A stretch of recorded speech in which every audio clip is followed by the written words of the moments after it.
ಮಹರ್ಷಿ ದಯಾನಂದ ಸರಸ್ವತಿ ಜಯಂತಿ ಕನ್ನಡ ಭಾಷಣ.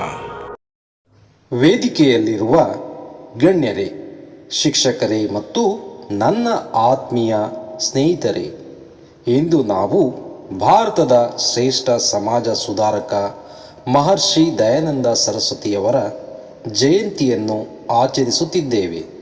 ಇವರು 1824ರಲ್ಲಿ ಗುಜರಾತ್ನಲ್ಲಿ ಜನಿಸಿದರು. ದಯಾನಂದರ ಬಾಲ್ಯದ ಹೆಸರು ಮೂಲಶಂಕರ್.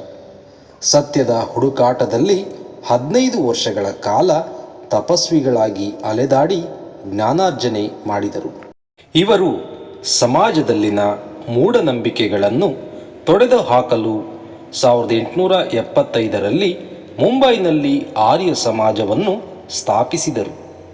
ದಯಾನಂದ ಸರಸ್ವತಿಯವರು ವೇದಗಳ ಕಡೆಗೆ ಮರಳಿ ಎಂಬ ಘೋಷಣೆ ನೀಡಿ ವೈದಿಕ ಜ್ಞಾನವೇ ಮಾನವನಿಗೆ ದಾರಿದೀಪ ಎಂದು ಸಾರಿದರು.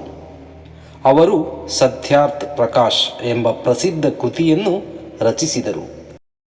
ಇವರು 1876ರಲ್ಲಿಯೇ ಇಂಡಿಯಾ ಫಾರ್ ಇಂಡಿಯನ್ಸ್ ಅಥವಾ ಭಾರತ ಭಾರತೀಯರಿಗೆ ಎಂಬ ಕರೆಯನ್ನು ನೀಡಿ ದೇಶದ ಸ್ವಾತಂತ್ರ್ಯ ಹೋರಾಟಕ್ಕೆ ಬುನಾದಿ ಹಾಕಿದರು. ಅಸ್ಪೃಶ್ಯತೆ ನಿರ್ಮೂಲನೆ, ಸ್ತ್ರೀ ಶಿಕ್ಷಣ ಮತ್ತು ವಿಧವಾ ವಿವಾಹವನ್ನು ಬೆಂಬಲಿಸಿದರು. ಹಿಂದೂ ಧರ್ಮದ ರಕ್ಷಣೆಗಾಗಿ ಶುದ್ಧಿ ಚಳುವಳಿಯನ್ನು ಪ್ರಾರಂಭಿಸಿದರು. ಅವರ ಬೋಧನೆಗಳು ಇಂದಿಗೂ ನಮಗೆ ಸ್ಫೂರ್ತಿ.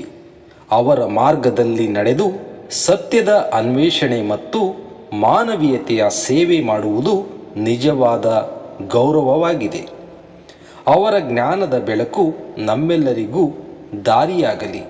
ಧನ್ಯವಾದಗಳು. ಓಂ ಶಾಂತಿ.